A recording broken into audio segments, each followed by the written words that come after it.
Start అయ్యి 6000 సంవత్సరాల తర్వాత ఎండ్ అయిద్దా? వామ్మో.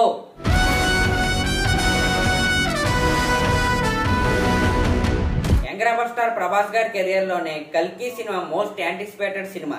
ఈ సినిమా బడ్జెట్ దాదాపు 1000 కోట్లు పైనే. రీసెంట్ గా జరిగిన ఒక ఇంటర్వ్యూలో రానా దగ్గుబాటి గారు ఈ సినిమా డైరెక్టర్ నాగాశ్విన్ గారు కలిసి పాల్గొన్నారు. దాంట్లో అయితే నాగాశ్విన్ గారు అయితే ఈ సినిమా స్టోరీ లైన్ గురించి ఒక చిన్న లీక్ అయితే ఇచ్చారు. అది ఏంటయ్యా అంటే ఈ సినిమా మహాభారతంలో స్టార్ట్ అయ్యిద్దంట.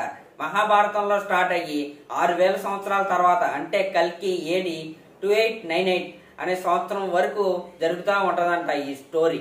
అసలు 6000 సంవత్సరాల స్టోరీ తీయటం అంటే అది మామూలు విషయం కాదు. ఈ సినిమా గ్రాఫిక్స్ కే ప్రీ ప్రొడక్షన్ లో 3 సంవత్సరాలు అయితే కూర్చున్నారంటే మీరే అర్థం చేసుకోండి ఈ సినిమా స్కేల్ ఎంత పెద్దదో.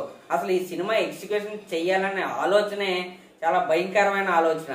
దాన్ని అమలు చేస్తున్న విధానం కరెక్ట్ గా ఉంటే ఈ సినిమా ఇండియన్ ఇండస్ట్రీలోనే one of the most profitable అని సొల్లు చెప్పను కానీ one of the path breaking cinema అయితే అయింది. దాంట్లో అయితే ఎటువంటి అనుమానం అయితే లేదు.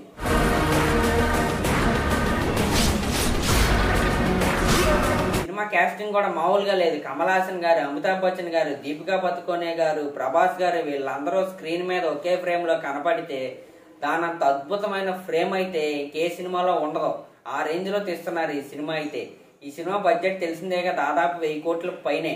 అంటే క్వాలిటీ విషయంలో ఏ మాత్రం కాంప్రమైజ్ అవ్వట్లేదు అనే విషయం మనకి ఇక్కడే అర్థమవుతుంది. కేవలం 2 సినిమాల ఎక్స్పీరియన్స్ ఉన్న డైరెక్టర్కి నమ్మి ప్రభాస్ గారు ఈ ప్రాజెక్ట్ ఇచ్చారంటే ఆ కథ ఎంత స్ట్రాంగ్ గా ఉందో మీరే అర్థం చేసుకోవాలి.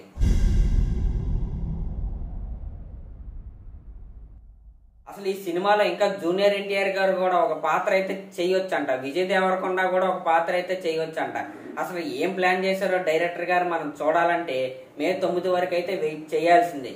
ఈ వీడియో కనుక మీకు నచ్చినట్లయితే ఒక లైక్ కొట్టండి. ఇంకా నచ్చితే సబ్స్క్రైబ్ చేసుకోండి. Thank you.